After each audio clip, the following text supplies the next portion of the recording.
credit for that. So you did get lucky and you got to talk to one of your local reps. And Yeah, Alice Hausman, and before her was Grayling. Remember Grayling? yeah, but you're talking about Alice Hoffman and how Alice she actually Hausman took over for Grayling. and she actually talked to you on the phone. She actually talked on the phone, and she's actually reasonable to talk to, but, you know, she's... So how much time did you spend talking to her? How much time did she give you? I'd say about 3 minutes. 3 minutes, 3, yeah. 4 minutes. Yeah, she's not going to give you 10 minutes, probably. Well, she listened to you for a little bit. She listens a little bit, and obviously we're, you know, on opposite sides. Yeah. And so I just told her the situation. People are dying from the lack of cure for coronavirus because of the lack of prescriptions that actually work on it, such as hydroxychloroquine, chloroquine, and ivermectin. And I told her scientists' names who've gone before the Senate from like Harvard, Yale, Yeah. major medical institutions Yeah. that are advocating for ivermectin use for patients who are seriously ill with coronavirus. Yeah. And I cited various studies, named the doctors, named the studies, and I said, could you please stop the government from preventing people receiving these drugs? The government's preventing these drugs from being prescribed by doctors. They're not making them available. So what did she say? And so I think she mentioned she'd maybe look into one thing, but she pretty much listened without too much sympathy or without too much interest in resolving the issue. But at least she let me share. At least she answered her phone. Yeah, so I respect that.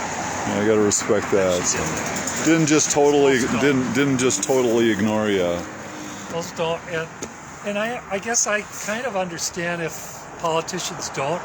Like if they got 300 calls a day Yeah.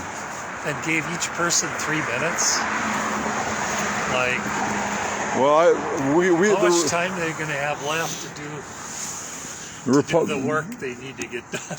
A lot of people believe that basically they can bully politicians, and that what they think is all that matters. And this happens a lot, especially if you start becoming popular or you get into office. People that absolutely were against you the whole time, now they demand that you do what they tell you to do. Then they'll call you up and they'll be all demanding. Because the thing is if you're elected to represent the people, you're elected to represent the people, not just, certain people. But the problem is these trolls who call and harass, they're all just, you have to do what I tell you to do, or sometimes the people answering the phones at these political offices will harass you. Yeah. I've been harassed by John Marty's staff, and because you're calling to talk to John Marty, and John Marty's staff harasses you. Yeah, I'll present a viewpoint, and then they're kind of mocking and using circular arguments. They'll say the same thing over and over, and they'll want to keep you on the phone for an hour. I've experienced that where they just want to use circular arguments to tear you down. I go, wow, that's pretty low for a political office. Even a Democrat, I thought. Yeah.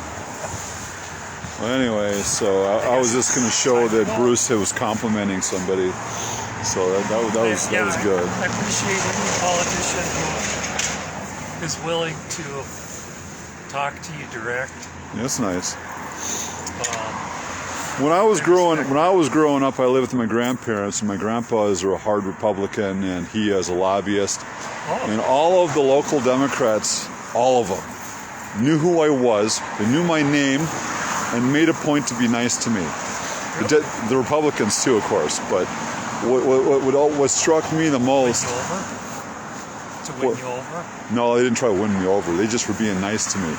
Basically, what struck me is that these Democrats were being nice to me.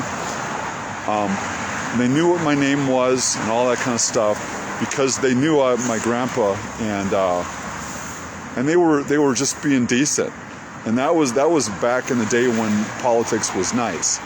You know, nowadays Cool. It's not like that. It's nice to know America was like that at times. Used to be. The Democrats would always be nice to me. They would always be amicable and friendly and polite and stuff back in the day. Appreciate that. And politics has changed. So.